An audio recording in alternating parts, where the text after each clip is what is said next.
উৎপন্ন একাদশী 2024 দিকপঞ্চক অনুসারে এই বছরের 26শে নভেম্বর উৎপন্ন একাদশী পালিত হবে। বিশ্বাস করা হয় যে এই দিন ভগবান বিষ্ণুর আরাধনা করলে পূর্ণ লাভ হয়। আজকের দিনে একটি বার হলেও উৎপন্ন একাদশীর ব্রতকথা শ্রবণ করুন। বলা হয় পুরাণ মতে যে সত্যযুগে মুরা নামে এক ভয়ঙ্কর রাক্ষস ছিল, যে ছিল অত্যন্ত শক্তিশালী ও দানব।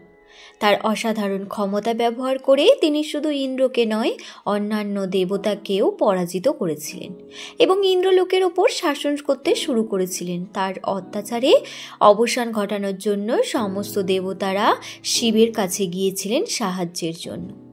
ভগবান শিব পরামর্শ দেন যেন তারা 3 জগতের অধিপতি ভগবান বিষ্ণুর সাহায্য চান। ভগবান বিষ্ণু দেবতাদের সাহায্য করার এবং রাক্ষস মুরাকে পরাজিত করার সিদ্ধান্ত নেন। তিনি অন্যান্য দেবতাদের সাথে মুরার শাসনাধীন চন্দ্রাবতী নগরীতে এসে পৌঁছান। এদিকে ভগবান বিষ্ণু আর অন্যদিকে অসুর মুরা তার সমগ্র সৈন্যবাহিনী নিয়ে যুদ্ধের জন্য অগ্রীব।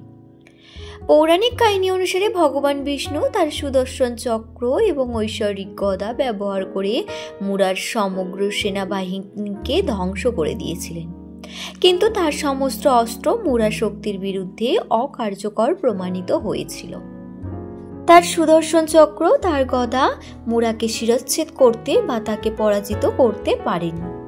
অস্ত্র নিয়ে দীর্ঘ যুদ্ধের পর ভগবান বিষ্ণু এবং মুরা হাতে হাতে যুদ্ধ নিযুক্ত হন, যেখানে কোনো অস্ত্র ব্যবহার করা হয়নি, এবং যুদ্ধটি 10,000 বছর ধরে চলতে থাকে কোনো পরিণতি ছাড়াই। যুদ্ধের শেষ না দেখে ভগবান বিষ্ণু বিশ্রাম নেওয়ার সিদ্ধান্ত নেন এবং বিশ্রামের জন্য বদ্রিকাশ্রমের হেমবতী গুহায় যান। রাক্ষস মুরা ভগবান বিষ্ণুকে অনুসরণ করে বদ্রিকাশ্রমে গেলেন এবং তাকে দেখেন ঘুমোতে। তিনি ভাবলেন ভগবান বিষ্ণুকে হত্যা করার এটাই উপযুক্ত সুযোগ। মুরার পৈশাচিক অভিপ্রায়ের জবাবে ভগবান বিষ্ণুর ঐশ্বরিক দেহ থেকে একজন শক্তিশালী মহিলার আবির্ভাব ঘটে। তিনি প্রতাপশালী, শক্তিশালী এবং ভগবান বিষ্ণুকে রক্ষা করার জন্য সমস্ত ধরনের অস্ত্রে সজ্জিত ছিলেন। এই স্বর্গীয় মহিলা মুরাকে যুদ্ধে পরাজিত করেছিলেন এবং তার বুকে পা রেখে তাকে শিরচ্ছেদ করেছিলেন। তারা তার প্রশংসা করতে লাগলেন। সেই মুহূর্তে ভগবান বিষ্ণু জেগে উঠলেন এবং তাকে তিনি চিনতে পারলেন না এবং তাকে নিজের পরিচয় দিতে বললেন। মহিলাটি প্রকাশ করেছিলেন যে তিনি ভগবান বিষ্ণুর শক্তি ও যোগ শক্তি থেকেই জন্মগ্রহণ করেছিলেন। ভগবান বিষ্ণু অত্যন্ত খুশি হলেন এবং তাকে এই মহান কাজের জন্য বর দিতে বললেন।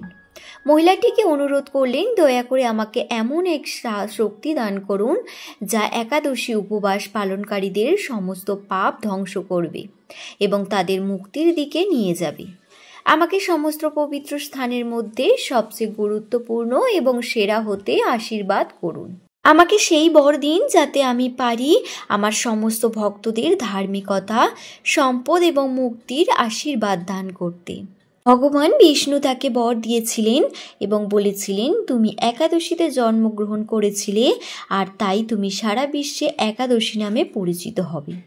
তুমি শুধু মানুষ নয়, দেবতারাও সব যুগে পূজিত হবেন। কিছুই আমাকে খুশি করে না। একাদশী উপবাসের চেয়ে যারা পালন করবে তারা সকল পার্থিব সুখ ভোগ করবে এবং মৃত্যুকালে মুক্তি লাভ করবে। উৎপন্ন একাদশীতে দেবী তুলসীকে জল নিবেদন করে তার পুজো করলে উপকার পাওয়া যাবে।